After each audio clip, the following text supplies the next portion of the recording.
Interdire l'aspartame en Europe, c'est l'objectif d'une pétition en cette journée mondiale de lutte contre le cancer. Pétition lancée par l'ONG Foodwatch et l'application Yuka qui permet de scanner les produits pour connaître leur composition.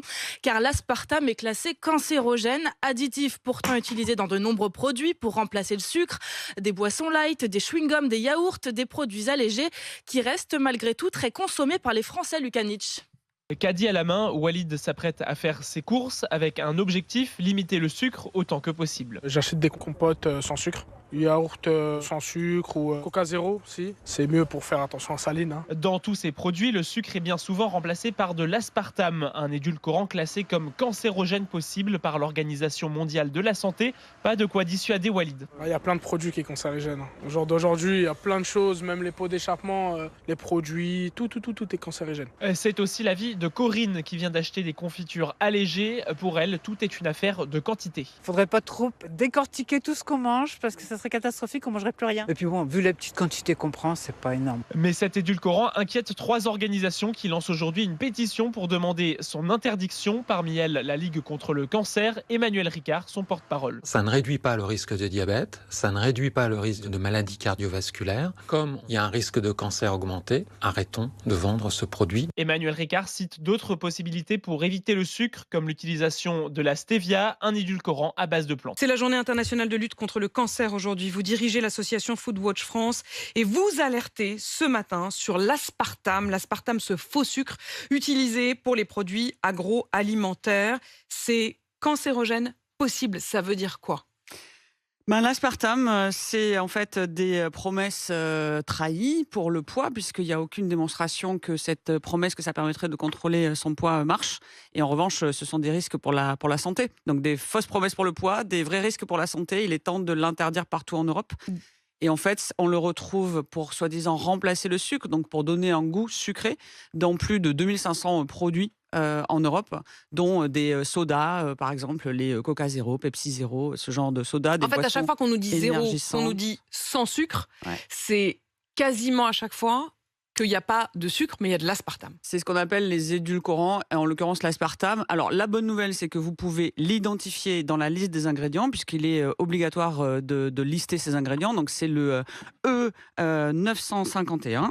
E951, voilà, oui, alors il faut le savoir, il n'y a pas marqué aspartame. Non, alors il y a parfois marqué aspartame et parfois il y a son petit numéro. Voilà, donc c'est ça qui est intéressant pour les gens de pouvoir le repérer. Maintenant, ce qui n'est pas du tout intéressant, et c'est pourquoi on lance une pétition européenne avec de nouveau nos partenaires, la Ligue contre le cancer et l'application Yuka. Vous vous rappelez qu'on a lancé une action pour faire interdire les additifs à base de nitrite et nitrate. Cette fois, c'est le cas de l'aspartame parce que de la même façon, il y a un lien démontré par des scientifiques entre risque de cancer et cet additif. Risque de cancer, risque également en termes de diabète.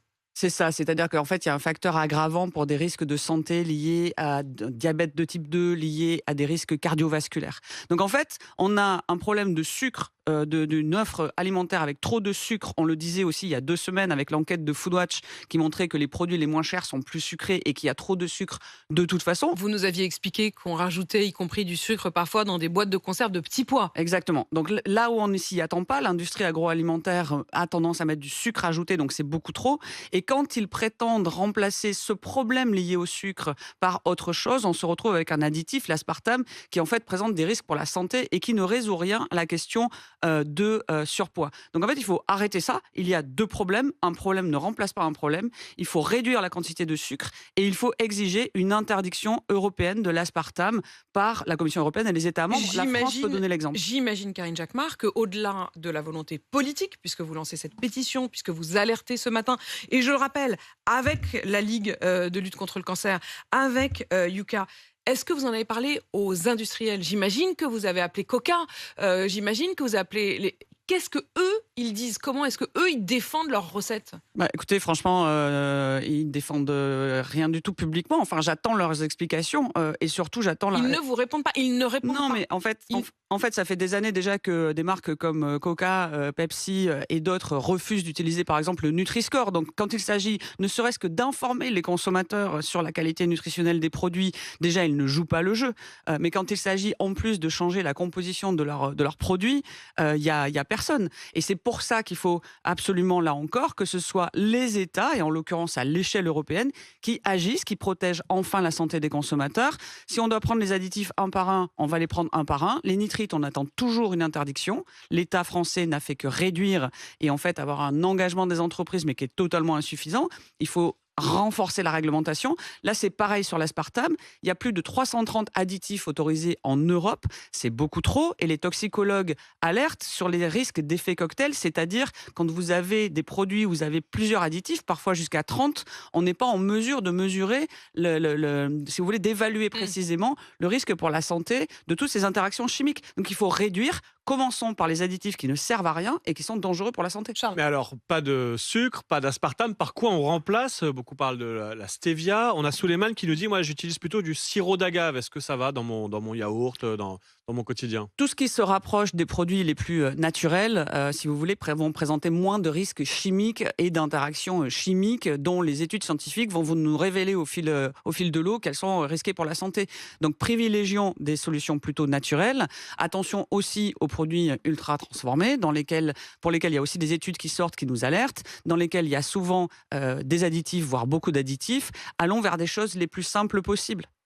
Et vous le précisez ce matin, on peut regarder donc sur son étiquette l'aspartame ou alors le E951. La pétition est donc lancée à l'échelle européenne, mais vous invitez, j'imagine, chacun des à faire dès maintenant pour soi-même dans son caddie. Oui, en fait, c'est ça. Essayer de supprimer les produits avec cet additif, comme les produits avec les additifs nitrite-nitrate, et surtout aller sur foodwatch.fr, signer cette pétition que les États membres, la France et la Commission européenne entendent haut et fort que ça suffit. On ne veut plus avoir des substances dangereuses pour la santé dans nos assiettes. C'est pas si compliqué, c'est une question de volonté politique. Là aussi, il est temps de s'occuper de la santé, et on est là pour le rappeler et lancer l'alerte. Merci Karine Jacquemart. Karine Jacquemart, vous dirigez l'association Foodwatch France, et je rappelle que c'est avec Yuka et la Ligue contre le cancer que vous lancez cette pétition et que vous alertez ce matin sur RMC.